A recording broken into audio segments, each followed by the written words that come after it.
விஜய் அஜித்தை விடவும் 90களில் டொப்பில் இருந்தவர் பிரசாந்த். ஆக்சன், ரொமாண்டிக், காமெடி என அனைத்து ஜானர் படங்களையும் நடித்து அப்போது வளர்ந்து வந்த ஹீரோக்களுக்கு பெரும் முன்னுதாரணமாக திகழ்ந்தவர் நடிகர் பிரசாந்த். யார் கண்பட்டதோ சினிமாவிலிருந்து காணாமல் போனார்.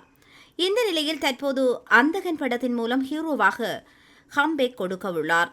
இந்த படத்தை அவரது தந்தை தியாகராஜன் இயக்குகிறார். ஹாலிவுட்டில் வெளிவந்த அந்தாதூன் படத்தின் தமிழ் ரீமேக் தான் அந்தகன். அந்தாதூன் படம் ஹிந்தி மட்டுமன்றி பல மொழிகளில் ரசிகர்களால் கொண்டாடப்பட்டது.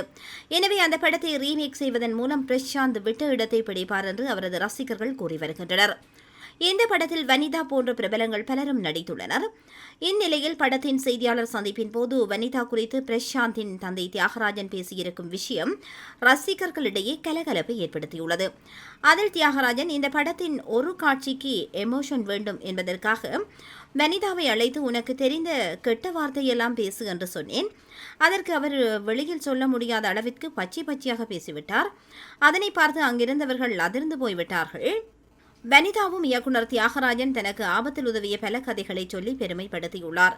வனிதாவின் செல்போன் பயணம் செய்யும் போது தொலைந்து விட்டதாகவும் உடனே தியாகராஜன் அதாவது பிரசாந்தினுடைய அப்பா புது செல்போன் வாங்கி கொடுத்ததாகவும் வனிதாவே கூறியுள்ளார்.